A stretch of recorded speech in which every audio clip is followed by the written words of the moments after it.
Hello everyone. तो मैंने सोचा कि IOQM आ रहा है, तो कुछ मैंने 8 क्वेश्चन, तो हम वन बाय वन चलते हैं। Find the number of positive integers n less than 100 that satisfy the equation this. अब जो आपको पहला सिंबल दे रखा है ये वाला, ये लोग GIF के लिए यूज़ कर रहे हैं, यानी कि ग्रेटेस्ट इंटीजर फंक्शन जो हम जे में बहुत यूज़ करते हैं। और उन्होंने एक नया फंक्शन सा भी डिफाइन कर रखा है ऐसे, जिसे ये लोग LIF कह रहे हैं, बेसिकली लीस्ट इंटीजर फंक्शन। तो अगर GIF में हम 3.4 का GIF 3 कहते हैं, तो हम उसका LIF जो होगा वो उसे 4 कहेंगे बेसिकली। तो आप जब भी चाहे वीडियो पॉज करके वहाँ से सोल्यूशन कंटिन्यू कर सकते हैं, ताकि आपकी खुद से भी प्रैक्टिस हो जाए। तो मैं सोल्यूशन अब यहाँ पे कर देता हूँ। तो हमें पॉजिटिव इंटीजर्स चाहिए जो 100 से छोटे हो। अब अगर हम कोई भी n कंसिडर करें, सबसे पहले हम प्राइम्स के लिए देखते हैं। जैसे n को कोई मैं a² कह दूं, तो a आपका कहाँ से कहाँ तक वेरी करेगा, राइट। a बेसिकली जो होगा इस रेंज में 1 से लेकर 9 तक ही वेरी कर सकता है, क्योंकि 9² के बाद अगर मैं बात करूँगा 81, तो उसके बाद 10² 100 आ जाएगा। यहाँ लेस देन और इक्वल टू 100 नहीं लिख रखा, इसलिए जो n a² होगा इसमें 9 एलिमेंट्स ही होंगे, और ये हमेशा सेटिस्फाई होगा। क्यों? क्योंकि a हम एक इंटीजर सपोज कर रहे हैं, तो we have a² is equal to GIF of a, GIF of a multiplied by LIF of a। क्योंकि a तो हमारा इंटीग्रल वैल्यू है ही हमेशा, तो ये इक्वल टू a² ही होगा, तो इन 9 वैल्यूज के लिए तो हमेशा सेटिस्फाई होगा ही होगा। 9 वैल्यूज हमारे पास यहाँ सीधी सीधी आ गई। इसके बाद अगर हम देखें, तो अब हमें टर्न बाय टर्न चलना पड़ेगा। जैसे a² में n को हमने 1 से लेके 4 तक कवर कर लिया है, 4 से लेके देखूँ तो 9 तक और भी कवर कर लिया है। बीच में क्या क्या नंबर आते हैं? 2, 3, 5, 6, 7 और 8। थोड़ा देखते हैं ताकि हम कोई सीरीज फॉर्म कर पाए। 2 के लिए देखेंगे तो बेसिकली क्या हम कह सकते हैं, 2 इज इक्वल टू √2 का GIF इंटू बॉक्स √2 का GIF। अगर मैं 1 से 4 के बीच में बात कर रहा हूँ, तो जो रूट होगा, मान लो उसके बीच में कोई भी नंबर हो गया अल्फा, यहाँ तो 2 और 3 है, पर अगर मैं किसी भी a² और a-1 के स्क्वायर के बीच की बात कर रहा हूँ, तो उसके बीच का कोई भी नंबर ले लूँ जिसे मैंने अल्फा कह दिया, उसका अगर मैं रूट लूँगा और फिर GIF लूँगा, तो वो a-1 तो उसका GIF हो जाएगा और a उसका LIF हो जाएगा। इसे हम इस एग्जांपल से देख सकते हैं कि √2 का GIF तो हो गया 1, LIF क्या हो गया √2 का 2, क्योंकि 1.414 इसके बाद अगला कौन सा आता है, इंटीजर कौन सा आता है, 2, और इसके लिए GIF तो 1 हो ही है, तो 1 इंटू 2 आपका सीधा सीधा यहाँ पे 2 वैल्यू आ जाएगी। 3 के साथ देखिए √3 इंटू √3 मतलब GIF इंटू LIF, तो एक 1 देगा एक 2 देगा, पर हमारे पास LHS में 3 है, तो सिर्फ एक वैल्यू के लिए ही सेटिस्फाई होगा। अब हम इसके बाद अगली रेंज चेक करते हैं। अगली रेंज में 5, 6, 7, 8 कोई भी नंबर दूंगा 5, 6, 7, 8 में से, तो पिछले और उसका रूट कर दूंगा, तो बेसिकली हमें प्रोडक्ट क्या मिलने वाला है, 2 टाइम्स 3, यानी कि 2² 3², तो 2 टाइम्स 3 हमें प्रोडक्ट मिलेगा, यानी कि सिर्फ 6 के लिए सेटिस्फाई होगी। यानी कि मैं ये कह सकता हूँ कि हर रेंज में एक ना एक वैल्यू सेटिस्फाई करेगी। सिमिलरली 9 से मैं थोड़ा सा स्क्रीन क्लियर करता हूँ। 9 से 16 के बीच में देखेंगे तो 3 और 4 12 को सेटिस्फाई करने वाली वैल्यू 12। सिमिलरली 9 से 16 में हमें एक वैल्यू मिल जाएगी। तो अगर मैं यहाँ पे नीचे बात करूँ, तो 1, 4, 9, 16, 25, 36, 49, 64, 81, 81 और 100। 1 से 4 के बीच में एक वैल्यू मिलेगी, 4 से 9 के बीच में भी एक, 16 तक, 25 तक, ऐसे हम देखते जाएंगे तो 81 और 100 के बीच में वैल्यू मिलेगी जो है 90। हम 100 को तो इंक्लूड नहीं कर रहे क्योंकि यहाँ लेस देन 100 लिखा हुआ है अगेन, पर यहाँ कहीं ये नहीं लिखा कि 90 को इंक्लूड नहीं कर सकते, और क्योंकि 90 पे कंडीशन भी सेटिस्फाई हो रही है तो 90 भी यहाँ पे इंक्लूड होएगा। बेसिकली आपके पास नंबर्स हो गई 9 तो हमारे पास थे ही ऑलरेडी जो परफेक्ट स्क्वायर्स है, उसके अलावा 1 2 3 4 5 6 7 8, तो 9 प्लस 8 टोटल आपके पास 17 पॉजिटिव इंटीजर्स आ गए 100 तक। आसान सवाल था ये, 2 से 3 मार्कर के बीच में आ सकता है, और वैसे भी कॉन्सेप्चुअली भी देखे तो अच्छा सवाल है। अगला सवाल है ये, let p q r s t be numbers 1 2 3 4 5 but not necessarily in this order.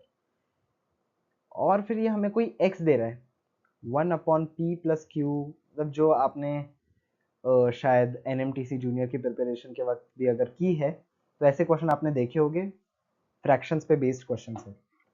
बस यहाँ पे हमें x को मैक्सिमाइज करना है, यहाँ पे थोड़ी सी लॉजिकल चीज फॉलो होगी। देखिए x को मैक्सिमाइज करना है तो फ्रैक्शन है, टू मैक्सिमाइज अ फ्रैक्शन हमें उसका डिनोमिनेटर मिनिमाइज करना है, यानी कि p plus 1 upon q plus 1 upon r plus 1 upon s plus 1 by t, ये वाला जो टर्म है हमें इसको मिनिमाइज करना है। सवाल आता है मिनिमाइज कैसे करें, तो हम तीन तरीके से, हम तीन केसेस ले लेते हैं। फास्टेस्ट मेथड यही है, या तो आप सोच के करो, सोच के भी आपको इन तीन में से एक केस ही फाइनलाइज होगा, उसमें भी आपको चेक करना पड़ेगा। इससे अच्छा आप तीनों केस ले ही लो। जैसे आप पहले P q r s T को असेंडिंग ऑर्डर में अरेंज करो, 1 2 3 4 5, राइट। ये मैं P q r s T के ऑर्डर की बात कर रहा हूँ। उसके बाद डिसेंडिंग ऑर्डर में अरेंज कर दो, 5 4 3 2 1 ले सकता हूँ। पहले हम इन दोनों केसेस की बात करते हैं। देखिए P q r s T मैं केस 1 ले रहा हूँ जिसमें मैंने 1 2 3 4 5 उन्हें असेंडिंग ऑर्डर में अरेंज कर दिया। 1 प्लस 1 अपॉन, तो मैं पूरी चीज लिखने से अच्छा मैं इसे सीधा नीचे से ही सिंप्लीफाई करता हूँ, आप सोल्यूशन में सुनते जाइए और समझ में आ जाएगा। s प्लस 1/5, तो 4 प्लस 1/5, यहाँ पे 21/5 देगा, उल्टा कर दूंगा तो 5/21 प्लस 3, तो 63 प्लस 5 68/21 आ जाएगा। यहाँ पे वापस उल्टा करूंगा तो 21/68, 21/68 प्लस मैं 2 कर दूंगा, प्लस 2 का मतलब ये हुआ कि 120 16 136 और 21 157/68, 157/68, इसे मैं और उल्टा कर देता हूँ तो हमारा बचता क्या है 157/68, तो 68/157, 1 ऐड कर दूंगा तो बेसिकली आपके पास 157 प्लस 68 225/157 बचता है। ये आपके पास केस 1 से कैलकुलेशन आती है, पर अब मैं केस 2 से भी एक बार कैलकुलेट करके चेक कर लेता हूँ। देखिए लॉजिक ऐसे हम सोचेंगे पर फिर उसमें हम अगेन वैल्यू कंपेयर नहीं कर पाएंगे। लास्ट में आपके पास इन दोनों में से केस आएगा, तुक्का भी मारना हो तो आदमी क्या तुक्का मारेगा। अब इसमें यूजुअली आपने टीचर्स को ऑनलाइन सुना होगा बोलते हुए कि क्वेश्चन नंबर मार दो। ऐसे क्वेश्चन में आप तीन ही ऑप्शन मारोगे, 1 3 या 5। 2 और 4 को आप सीधा सीधा एलिमिनेट कर दोगे क्योंकि वो मतलब या मिडिल मोस्ट हो गए। 1 और 5 ज्यादा प्रोबेबल है अगर आप तुक्का भी मार रहे हो तो, बट स्टिल 1 3 और 5 में से कोई आपका फ्लूक होना चाहिए। ऐसा नहीं कि एक क्वेश्चन नंबर मान लीजिए फॉर एग्जांपल 12 आ जाए तो आप 12 आंसर मार्क कर रहे हो जब यहाँ पे क्लियरली लिखा है 1 से 5 है, तो वो भी हमें नहीं करना। अब मैं 5 4 3 2 1 के साथ भी एक बार वैल्यू कैलकुलेट कर लेता हूँ। 5 4 3 2 1 के साथ मेरे पास आ जाएगा 2 प्लस 1 3, तो 1/3 है ना। 3 प्लस 1/3 10/3, तो 3/10, 4 प्लस 3/10 43/10, 10/43, 5 प्लस 10/43 215, 225/43।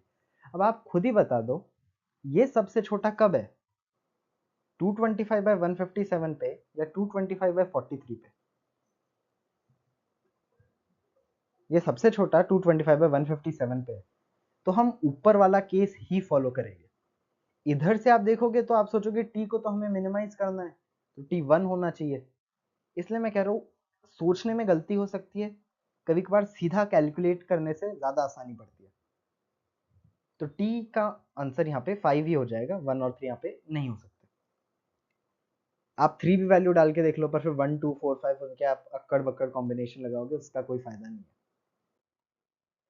अब अगला क्वेश्चन ये, how many pairs satisfying 10 is less than equal to m less than n have the property that m plus n and n minus m have the same digits in reverse order। तो मान लो कि m plus n को मैं कह दूं 10a plus b और n minus m को मैं कह दूं 10b plus a। यहाँ पे क्या है हमारे पास, a, b जो है वो है नेचुरल्स फ्रॉम 1 0 to 9। मैं 1 to 9 कहने वाला था, पर हम यहाँ पे एक्चुअली 0 to 9 लेंगे। यहाँ पे होल नंबर्स ही लिखना ज़्यादा ठीक है, मैं उसकी जगह सीधा नंबर्स ही लिख देता हूँ, नंबर्स फ्रॉम 0 to 9, क्योंकि आपके पास 60 और एक 06 है। तो इन्होंने एग्जाम्पल में 06 दे रखा है, यानी कि हम 0 को इंक्लूड करेंगे, और क्वेश्चन में कहीं दे नहीं रखा है 0 के अगेंस्ट कि लीडिंग टर्म आपका कोई 0 आए ना आए, तो हम 0 को यहाँ पे इंक्लूड करेंगे। बेसिकली हमारे पास यहाँ पे आ जाता है, दोनों को मैं पहले ऐड करता हूँ तो 2n equal to 11 into A plus B आ जाएगा। दोनों को मैं सब्ट्रैक्ट करूंगा एक बार, तो मेरे पास 2m equal to 9 times a minus B आ जाएगा। तो इससे मेरे को पता चलता है a प्लस बी इवन है, a माइनस बी भी इवन है। मैं बाय डिफॉल्ट यहाँ पे सपोज करते हुए चल रहा हूँ a ग्रेटर देन b, मतलब मैंने नंबर्स ही इस तरीके से लिए, ज्यादा फर्क पड़ेगा भी नहीं क्योंकि हम ए बी और बी ए कर देंगे। ए ग्रेटर देन बी मैं सिर्फ इसलिए ले रहा हूँ ताकि ए माइनस बी आपका पॉजिटिव आ जाए। अब आपके पास है 2n equal to 11 times a plus b. अब आपके पास इन n की क्या क्या कंडीशन हुई, देखो सीधा सीधा पता चल रहा है n 11 से डिविजिबल है, तो n को या तो 11 कहो, 22, 33, 44, 55, 66, 77 या फिर 88। 99 क्यों नहीं कह सकते, क्योंकि m plus n less than 99 है और दोनों चीजें 10 से बड़ी है, तो ऐसा तो है नहीं m की मिनिमम वैल्यू भी देखिए तो n की मैक्सिमम वैल्यू 89 हो सकती है, राइट। m मिनिमाइज होगा 10 पे तो n मैक्सिमाइज होगा 89 पे, मैक्स टू मैक्स। तो यहाँ पे हम सिर्फ ये वैल्यूज ही ले सकते हैं।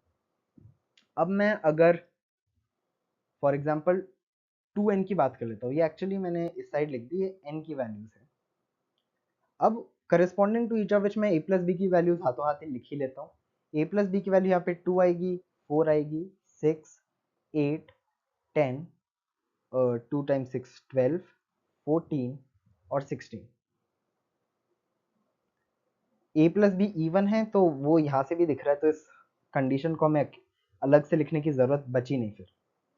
अब 2m m जो है वो 9 से डिविजिबल है और m 10 से बड़ा है, तो मैं सीधा यहाँ पे 18 लिखूंगा, 27, 36, 45, 54, 63, 72, 81 और 90।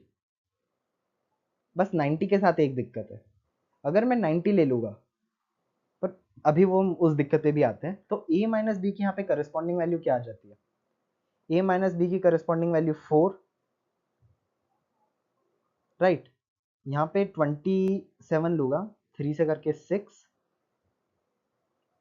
8, 10, 12, 14, 16, 18, 20, ये वैल्यूज आती है करस्पॉन्डिंगली।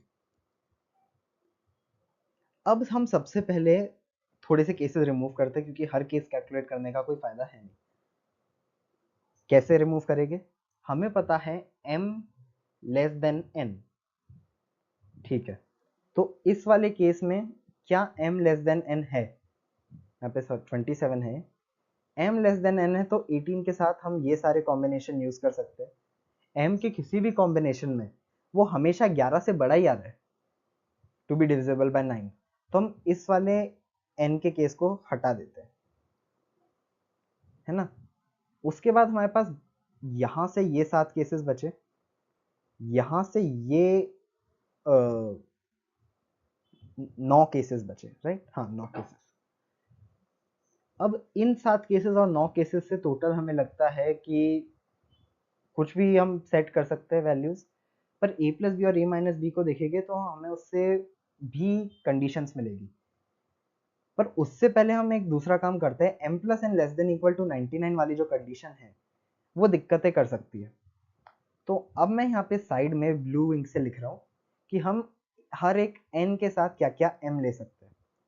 22, n को 22 डाल दो इस इक्वेशन में, इसको मैं कहता हूँ इक्वेशन 1। इक्वेशन 1 में n को 22 डालेंगे, m 77 या उससे छोटा होना चाहिए, यानी कि 1 2 3 4 5 6 7, शुरुआत की 7 वैल्यू ले सकता हूँ मैं 18 से लेके 72 तक।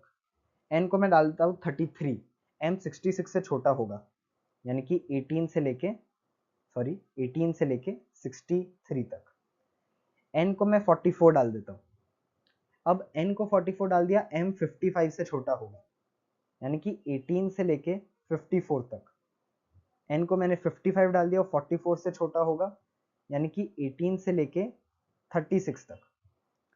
55 के बाद मैं उसे 66 करता हूँ तो 33 से छोटा होगा, यानी कि 18 से लेके 27 तक।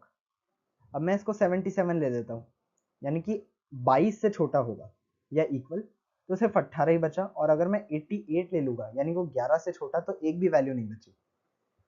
18 वाली वैल्यू के लिए, मतलब 88 वाली वैल्यू के करस्पॉन्डिंग कोई वैल्यू नहीं आ रही, तो हम 88 और 16 वाली वैल्यू को भी हटा देते हैं, राइट? अब हमारे पास क्या क्या केसेस बचे, हाउ मेनी पेयर्स, हमें पेयर्स ही गिनने हैं। यहाँ पे 18 से लेके 72 तक, 18 ये 9 के मल्टीपल्स में सीरीज चल रही है, सो 1 2 3 4 5 6 7। पहले केस में 7 आएंगे, दूसरे केस में 6 आएंगे, तीसरे में 5, इसमें 3, इसमें 2 और इसमें 1।